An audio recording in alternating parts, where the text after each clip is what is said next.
What's going on YouTube? Today I am presenting you this video that I will be attempting to pull out the 6G75 V6 3.8 liter MyVec engine out of a Mitsubishi Eclipse 2007. I hope you enjoy. It was just a stroke of chance and fortune that maybe we can find this motor. So I hope to get it intact and get all the components. Thanks for watching.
So anyway,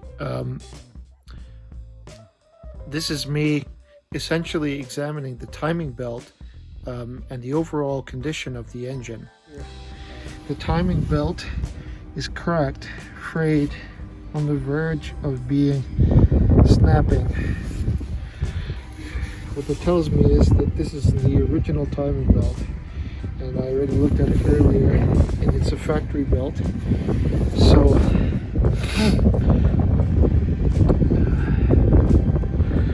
I just don't know where this cut is from. You can see there how bad it is. Starting on the front of the engine. It's a bad sign. Or probably maybe a sign of a bad timing belt, who knows. However,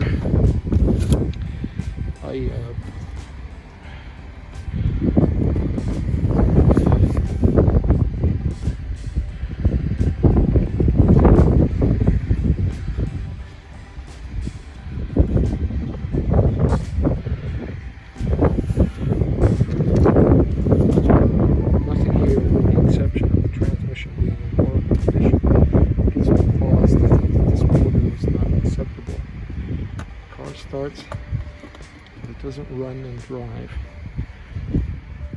So now you can see me removing the motor. Essentially, it's very difficult to maneuver. It's a tight fit for a V6, and the motor mounts and everything always get in the way.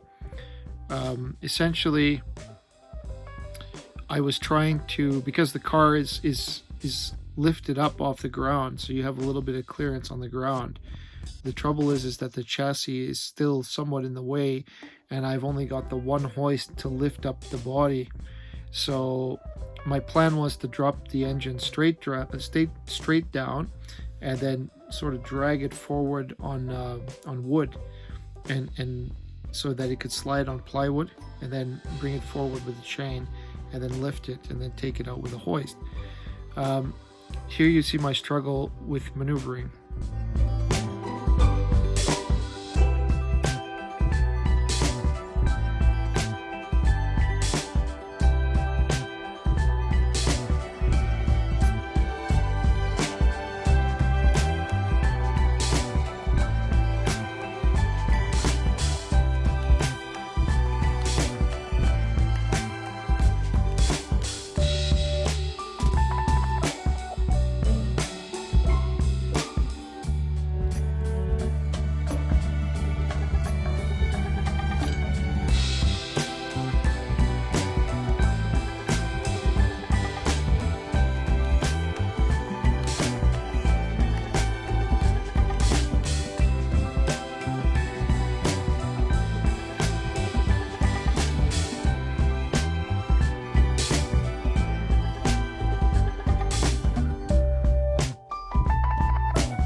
on YouTube.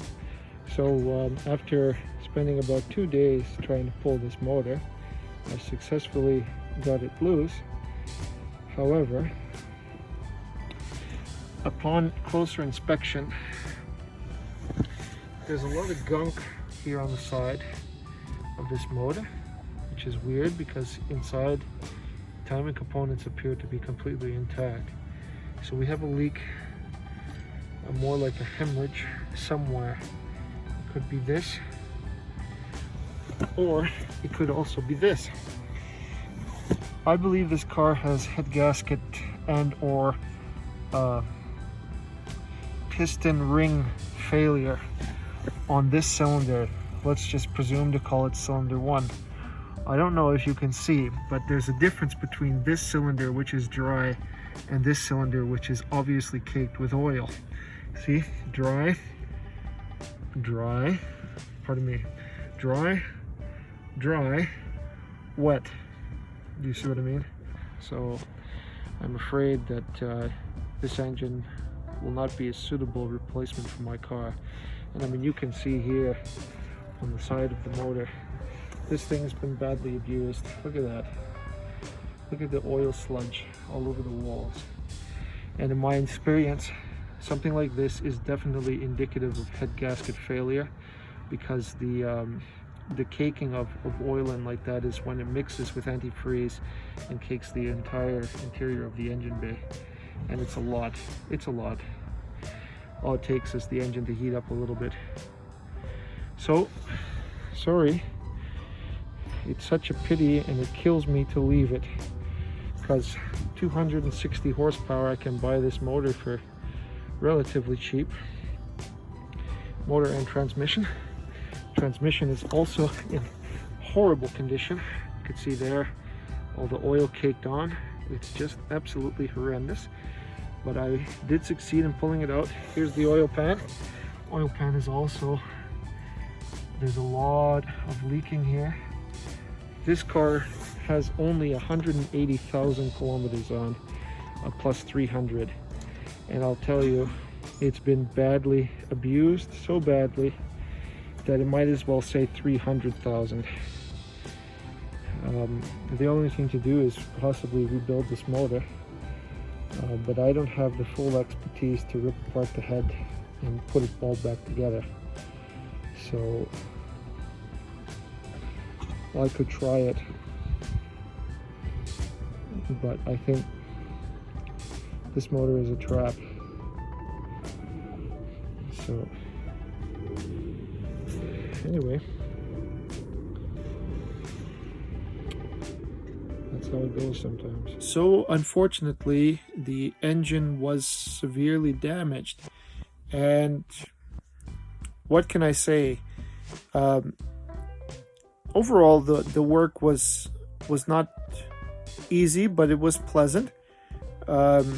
Removing that engine to the ultimate goal of making my car as fast as possible is worth the effort. But unfortunately for me, head gasket failure to me doesn't justify spending the money on the motor when all I have to do is rip everything apart. I'm cool doing like the timing belt and maybe the water pump. Of course, I would have had to drain all the fluids and clean out the oil pan, and you know, I'm fine with all of that.